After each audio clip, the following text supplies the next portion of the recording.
Soy Fernando Díaz Villanueva, hoy es 23 de noviembre de 2016 y esto es La Contracrónica.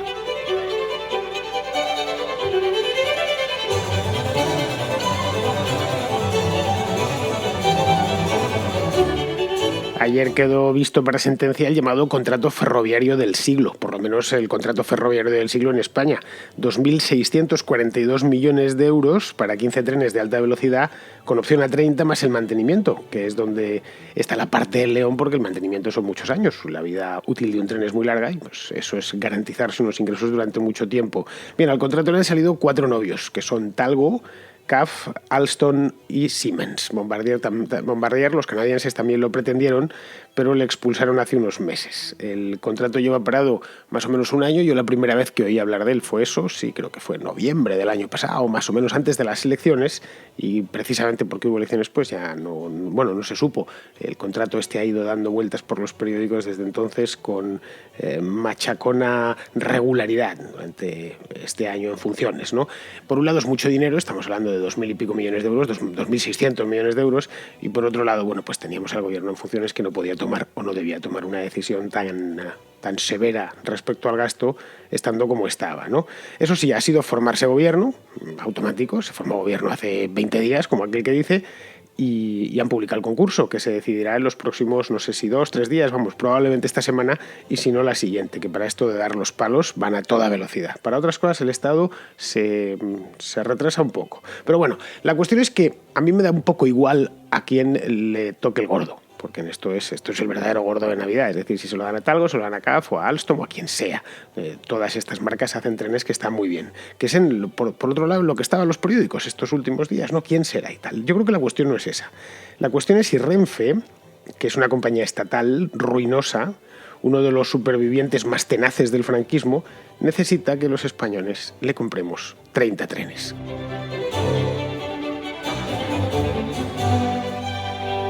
Los responsables de Renfe, es decir, la directiva de Renfe, políticos todos, por supuesto, puestos ahí por llevar un carné pegado en la frente desde su más tierna infancia, dicen que sí, que necesitan esos trenes, que son muy necesarios, que o los compran, es decir, o se los compramos, mejor dicho, o no podrán atender toda la demanda que se espera con las nuevas líneas de AVE. Claro, yo llego a este punto, nada más escuchar esto, lo primero que me pregunto es, o que les pregunto es, ¿qué nuevas líneas de AVE? ¿Cuáles van a ser esas nuevas líneas? Porque las principales ya están hechas. Las líneas, las grandes, están prácticamente todas hechas. Y de hecho no se van a hacer nuevas. No se van a hacer nuevas porque el AVE es ruinoso. Ya es ruinoso las que están hechas, por no quiero ni pensar el terminar algunas líneas de AVE como estas que están planificadas, ¿no? Las del proyecto Aznar de hace 15 años. Cada ciudad, cada capital de provincia tiene que tener una estación de AVE. Bueno, eso evidentemente ya está más que apartado. Entonces, lo más que harán, pues yo calculo, es terminar algunas empezadas o que queda poco para terminar. Casi todas lo harán ya por una cuestión un poco menos que de orgullo y naturalmente de política. Pues yo creo que terminarán la de Galicia, quedan 200 kilómetros, una cosa así, lo que va de Zamora hasta Orense. Terminan también la de Asturias, bueno, ni siquiera completa los túneles, que ya los han terminado y no sé qué puñetas les pasa, pero que no terminan de abrirlos, pero bueno, excavados y demás ya están.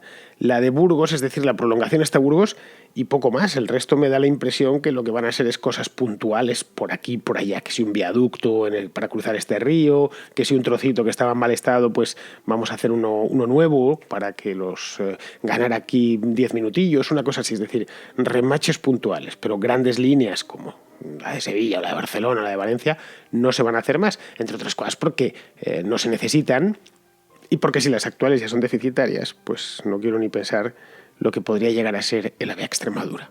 Con todo mi respeto hacia los extremeños, pero bueno, no tiene aquella comunidad autónoma suficientes habitantes y suficiente demanda como para sostener,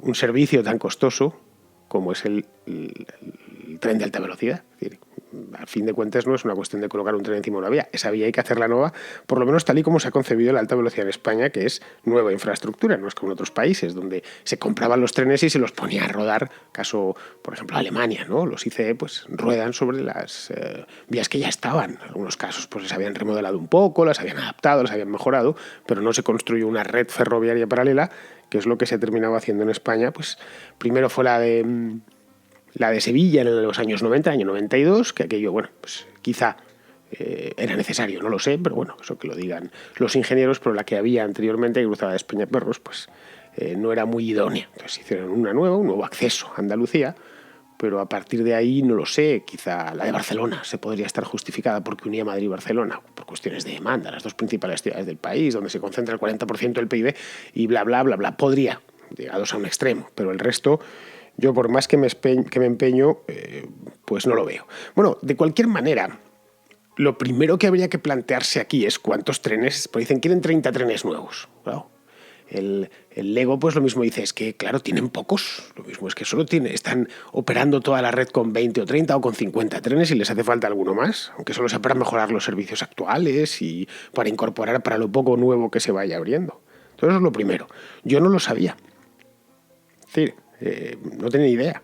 Y eso que viajo mucho en tren y tal, pero bueno, no sabía, no podía, no los he contado, obviamente, todos los trenes de alta velocidad de España, y he tenido que ir a mirarlos, es decir, he tenido que ir a contarlos manualmente. Me he ido serie a serie, hasta me he enterado de las series, cómo se llaman, qué número tienen y tal y cual. Bueno, en total Renfe explota 207 trenes de alta velocidad, que casi todos, con excepción de las que se compraron para la línea de Sevilla, de aquellos que es la famosa, los AVEs famosos, la famosa línea de AVE que tenemos todos en la cabeza, pues son esas se llaman la serie 100.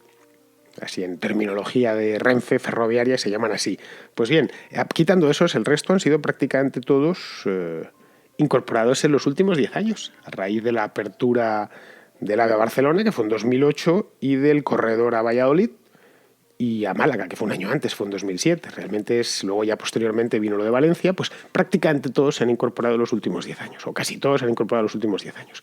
Hace 15 años, de hecho, o 14, año 2001, 2002, solo se podía ir en AVE a Sevilla, que estaba abierto desde el año 92 y donde operaban los Series 100, estos de los que os hablaba hace un momentín, ¿no? Esos los había fabricado Alstom, que es la compañía esta francesa, la compañía de los TGVs, ¿no? Bien, luego a partir de ese vino esta es la serie 100, pues la serie 102, que son esos que tienen forma de pato, el morro tiene forma de pato, la serie 104, que son para alta velocidad regional, los que van a Toledo y a sitios cercanos, la serie 103, que son los que hacen el Madrid-Barcelona, son los Siemens estos que hacen el Madrid-Barcelona. Luego la serie 112, que es una mejora de la serie 102, la serie 120, la serie 130, la serie 114 y la serie 730. Esas son las que hay. Los 207 trenes se reparten en todas estas series. La última en incorporarse fue la serie 114, que son 13 trenes italianos, lo estaba mirando para que veáis que me he preparado bien la contracrónica de hoy, que trasiegan butacas vacías de entre Madrid, Valladolid y Barcelona y Lérida.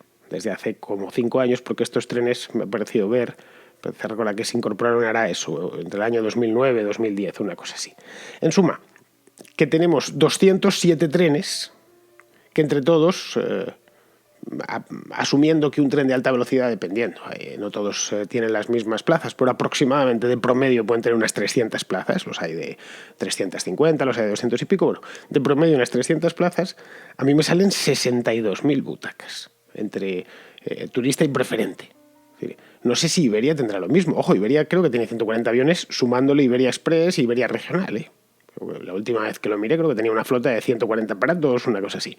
Bueno, pues como veis tiene bastantes más trenes de alta velocidad Renfe que de aviones Iberia.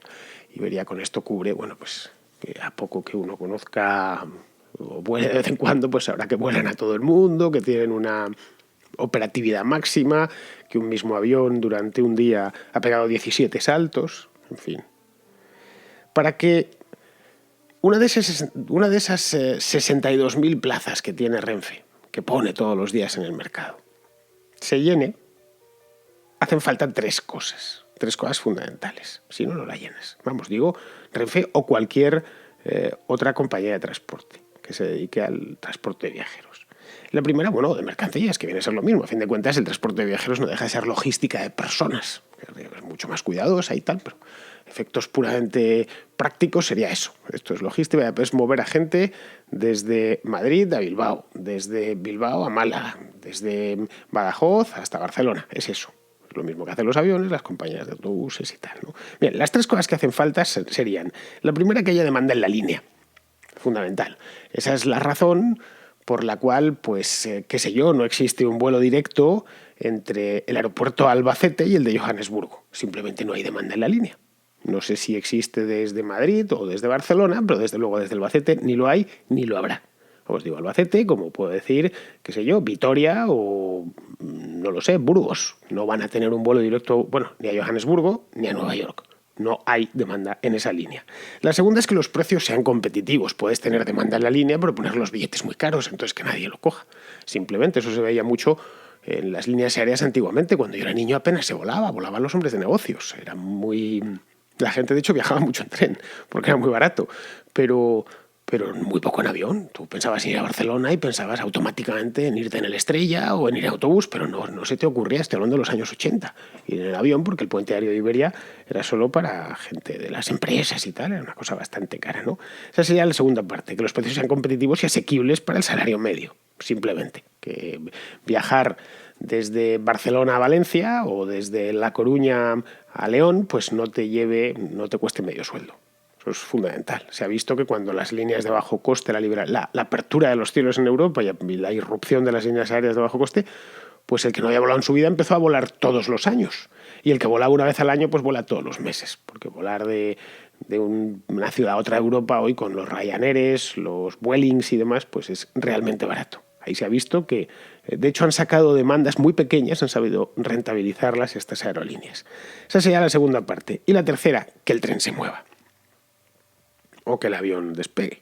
O que el autobús arranque. Es decir, si las otras dos cosas las tienes, pero, es decir, hay demanda en la línea, los precios son buenos, pero lo que quieres es tener metido el avión en el hangar, pues de nada te sirve. Y aquí es donde sobreviene la tormenta perfecta de Renfe. Es decir, la demanda de por sí es baja. Es baja porque se han invertido grandes cantidades en corredores que ya de por sí tenían muchos de ellos, muy poca demanda. No estoy hablando en concreto del Madrid-Barcelona, el Madrid-Valencia, que sí la tenían, pero otros no la tenían tanto. No nos engañemos. Es decir, hay muy poca demanda de Madrid a Huesca y hay una línea de alta velocidad construida desde el año 2003 a la que hay que dar servicio. Luego se le da poco, se le da un tren al día, pero bueno, está hecha y está terminada. Luego, eso por un lado. Por otro, los precios no son demasiado competitivos, todo lo contrario, la percepción que tiene el español medio de la alta velocidad es que es cara. Es cara, que es más cara que el automóvil. Es decir, si uno se quiere ir, pues qué sé yo, a Barcelona, dice el tren es muy cómodo, es muy práctico, es una maravilla, en 2 horas y media estás allí, pero es que a cambio te quita Renfe 120 pavos. Claro, me sale más barato ir en el coche y no digamos ya en el autobús o en el avión. Es más caro, esto es el mundo al revés. Lo que yo decía cuando yo era niño, que el tren era lo barato, el Estrella era baratísimo. Si uno quería viajar a Málaga, se pillaba el Estrella para Málaga y le costaba 1.500 pesetas o 2.000 pesetas, es decir, muy barato. Y hoy es al contrario, lo que cuesta barato es ir en avión, por lo menos en las líneas aéreas de bajo coste. Entonces tenemos, por un lado, la demanda baja, por otro lado, los precios no muy competitivos, y para colmo, las unidades, en concreto las de Renfe, se pasan media vida en los depósitos.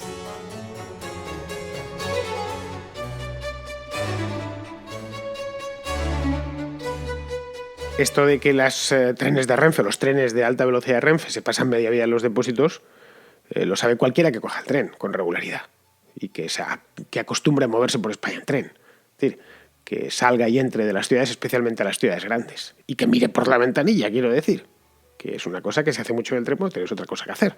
Entonces, parte del gusto de viajar en tren es poder mirar por la ventanilla, pero bueno, pues que mire por la ventanilla y al salir de Madrid, desde luego, pues ve lo que ve. Ve, por ejemplo, sin necesidad de cogerlo mucho antes. Ve, por ejemplo, que hay poca oferta, que a veces solo es un par de trenes al día, que no te cuadra. Entonces no me compensa, ¿no? Porque me obliga a levantarme muy pronto, o es demasiado tarde, o llego demasiado tarde, o el último tren que sale de allí no me cuadra. Entonces no puedo, yo cogería el tren, incluso asumiendo que es más caro, que es tal, porque es muy cómodo, pues, pero no, porque hay muy poca oferta. Hay muy pocos trenes programados en prácticamente todos los corredores. Luego, por otro lado, el precio es muy alto y es bastante rígido. Es decir, Renfe hasta hace muy poquito tiempo tenía una página web que era una mierda pinchada en un palo. Yo me hartaba de quejarme de ella. Pero bueno, que se colgaba, que era imposible pagar. Bueno, al final terminaba uno acercándose a la estación de Atocha y comprando el billete en persona, como en tiempos. Llegar allá a la ventanilla, ¡pum!, deme un billete a tal. Nada más, cóbrese, por favor. porque la web no valía para nada. Estoy hablando hasta hace muy poquito tiempo, un par de años, quizá menos. Más luego, sus esquemas de precios, no. El billete vale 120 euros. Y si lo compro con mucha antelación, 120 euros. Y si lo compro un día antes, 120 euros. ¿Y qué variedades? Bueno, han empezado a aplicar ciertos criterios de las líneas, del management de espacio de las líneas aéreas, pero como de una manera muy tímida. Sigue siendo muy caro. El resultado, muchos trenes van vacíos o medio vacíos. Les da igual. Y luego, por otro lado, esto que os comentaba de coger el tren y mirar por la ventanilla, no sé, al salir de Madrid o al salir de Barcelona, no hay más que ver la cantidad de unidades relucientes, unidades de AVE estoy hablando, no trenes de mercancías, no. Unidades de AVE colocaditas una al lado de la otra en los depósitos. No sé, yo por lo menos cuando sales hacia el norte los ves ahí uno al lado del otro en Fuencarral. Si sales hacia el sur los ves en el depósito de Santa Catalina, el que hay al lado de la estación de carga. Están allí, pero en hora punta, No, un domingo volviendo en el último tren a las 12:30 de la noche. No, es normal que a esa hora ya los hayan puesto a dormir. No. Estoy hablando de un lunes a las 10 de la mañana. Sales y te encuentras a los trenes parados. Bueno, no sé, lo primero que yo siempre me pregunto es ¿qué harán ahí? ¿Por qué no los tienen circulando? Es decir, todo lo que te lleva a pensar es que con un precio tan alto, tan poca oferta y con los trenes parados en los depósitos, Renfe no los emplea, es decir, los tiene, pues sí, un poco como tiene una buena parte de la flota, no sé qué porcentaje, pero una buena parte de la flota sin emplear. Ojo, cuando digo parados es parados, no metidos en un hangar que se les ve salir el morro y dicen, bueno, pues lo estarán revisando. Estos trenes son sofisticados y requieren revisiones y tal. Y más teniendo en cuenta que son casi todos nuevos. Un tren tiene una vida útil de aproximadamente unos 30-40 años y la mayor parte de la flota de AVE debe de rondar los 8 o 9. No hay más que viajar en ellos para darse cuenta que son trenes muy nuevos y poco baqueteados, del poco uso, obviamente. Están los asientos bien, todo perfecto. Luego, además, bueno, pues el personal es muy diligente y los tiene limpios y los tiene en perfecto orden de marcha. En cuanto a calidad, la calidad es muy buena. No llega un tren y dices, esto es magnífico, está muy bien puesto, muy tal. Pero vamos, que en mucho uso no se le da. Ojo, y esto no es una impresión mía como usuario. Es que los datos avalan lo que digo. No es una cosa que me esté inventando y diga, no, estos son impresiones mías de cuñado que cuando sale y ve el depósito lo ve y dice, ya está. No, en absoluto. Hace unos años, Roger Senserrich en Politicón, Roger es un compañero mío de columna de periódico en Voz Populi, se planteó el mismo asunto, se planteó la misma pregunta y se puso a investigar. Y es cuando descubrió el pastel. Es decir, resulta que por kilómetro recorrido, Renfe tiene total y absolutamente infrautilizado el material. Con datos de 2008, es decir, ya un pelín antiguos, datos de hace 8 años, cuando todavía no habían recibido las remesas, las entregas del año 2009 y posteriores para cubrir, por ejemplo, la ampliación a Valencia y Alicante, pues la serie más empleada de Renfe era la 103, estos que van a Barcelona, los Siemens, son tan chulos y corren tanto. Bueno, pues estos 103 de Renfe resulta que recorrían la mitad de kilómetros al año que los TGV franceses, que los Thalys holandeses o que los ICE alemanes. Ojo, y si no están circulando, es que están en el depósito porque un tren no se evapora. Si no lo tienes rodando por la vía, que es donde tiene que estar, durante el día al menos, no te lo has metido en el bolsillo.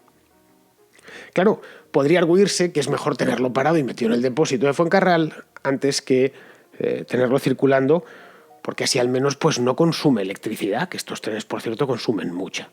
Bueno, es lo único que no consumiría, porque el resto del depósito hay que pagarlo mientras estás.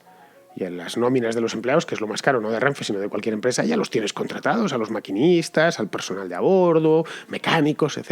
Es decir, tienes personal, Renfe que debe tener unos 15.000 empleados, como para operarlos continuamente. Y si te falta algo de personal, pues contratarlo. Si lo compensa la operatividad. Es decir, empresas como Iberia tienen exactamente el número de empleados que necesitan. Son empresas privadas que cotizan en bolsa, etcétera, etcétera. Como una empresa viable que gana dinero, o que por lo menos no pierde gran cantidad de dinero, es una empresa que tiene los empleados que necesita, ni uno más ni uno menos. Es una de las claves y de las dificultades de ser empresario.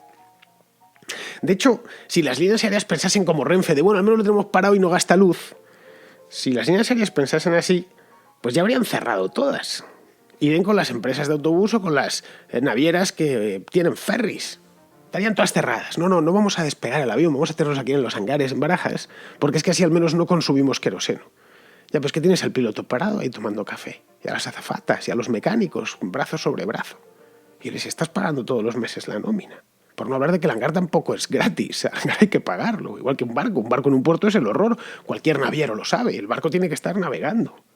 Porque eso es una regla de oro en el transporte, el transporte y en la logística.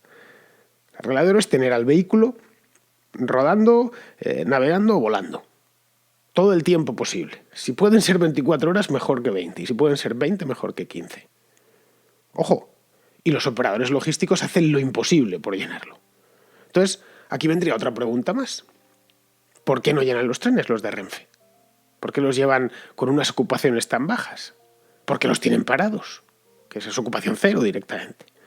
Pues en parte es porque hay poca demanda en algunas de las líneas, porque se hicieron por lo que se hicieron por motivos políticos, porque había que hacer el AVE a Huesca, que el caso que os he puesto antes, comparado en Tardienta, que es un pueblito de la provincia de Huesca.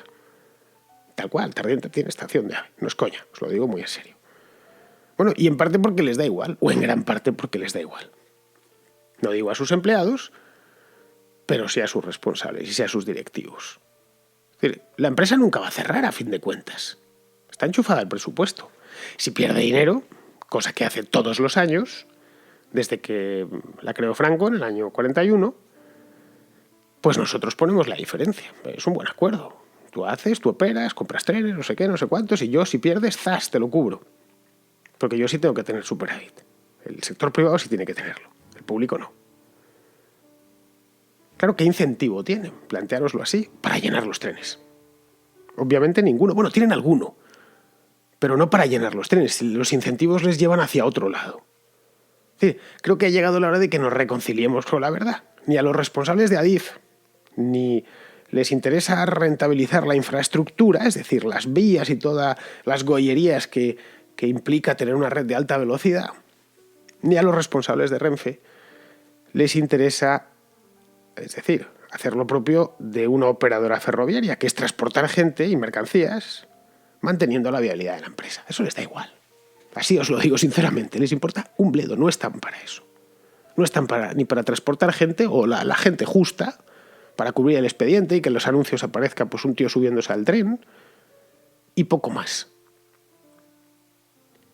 Ambos, tanto los de Adif, que son los propietarios de la infraestructura, Renfe se partió en el año 2005 en dos, la Renfe franquista se partió en dos sociedades, Renfe Operadora y Adif, es el administrador de las infraestructuras ferroviarias, pues ambos trabajan para el gobierno de turno, el que toque, ya sea Aznar, ya sea Zapatero, ya sea Rajoy o ya sea el que venga, que es su jefe y es su dueño. Trabajan además a modo de tramoyistas de los espectáculos propagandísticos del presidente y de sus ministros. O sea, como uno de los escenarios favoritos de la propaganda gubernamental de los últimos años ha sido un tren de alta velocidad. Acordaros a Zapatero tocando el morro del Pato, precisamente, de la serie 102.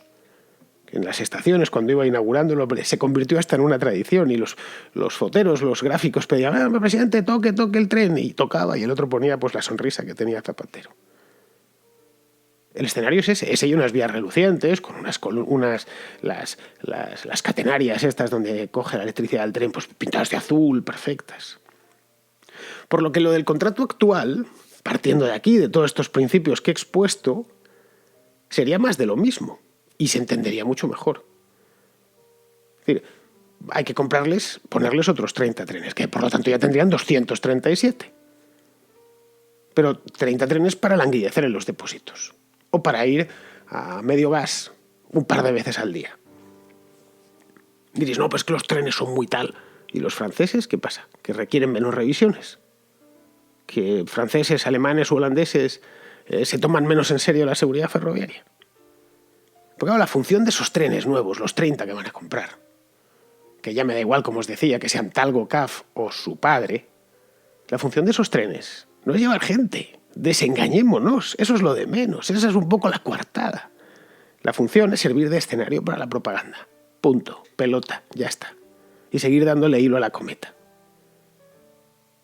Para la propaganda del gobierno y después para subvencionar indirectamente a la industria ferroviaria nacional, en este caso Talgo y CAF, que es muy probablemente los que se terminen llevando el contrato, y si no ya lo veréis. y para que quienes los han encargado, que han sido políticos, pues tengan favores que cobrar. Caray, es el capitalismo, amigotes, más descarado. Y lo tenemos delante de nuestras narices. No sé, a mí me cabría una última cosa que sería, ¿qué salida para esto? Ya me estoy yendo de tiempo, pero bueno, no quiero terminar antes sin hacer un apunte final. ¿Esto se puede terminar algún día? No, se acabará cuando se acabe el dinero, como siempre se acaban estas cosas, y se les está empezando a acabar. Todavía no, porque se van a gastar 2.600 millones. Pues hombre, a ver la AILA. Pero no la van a tomar esa salida. Ni de coña, vamos, ni en broma. Consistiría básicamente en liberalizar el sector. Privatizar la compañía, en concreto Renfe, y devolver el poder al cliente y a los accionistas. Es decir, dejar que las leyes del mercado ordenen este sector ferroviario como ordenan el sector de la alimentación, que es tanto o más estratégico e importante que el ferroviario. No, es que es fundamental, esto es estratégico para el país, que la gente se pueda mover en tren, y no lo es que coma todos los días. Bueno, si esto te lo ha solucionado bien el sector privado, más o menos desregulado y liberalizado, ¿crees que si realmente hay demanda de ferrocarril no se mantendrán y prosperarán? Esa sería la auténtica revolución, esa es la verdad.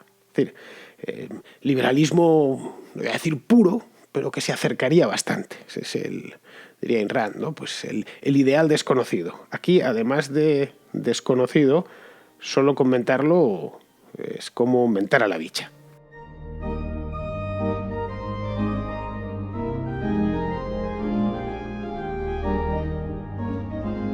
Después de la parrafada que os acabo de echar sobre el tema de Renfe, apenas me ha quedado tiempo de nada, poco menos de contaros una noticia mierder que por supuesto me habéis mandado vosotros, porque me estáis inundando en noticias mierder y yo he contado. Esta en concreto me la envía Carlos Martínez Lobato y es una historia buenísima de hace ya unos días, es que la estoy mirando y me estoy muriendo de la risa. Bueno, cuenta lo que sigue, exactamente. Esto está de un portal, un periódico que se llama vigoe.es. Bien, dice, que pasa en Vigo, en Galicia.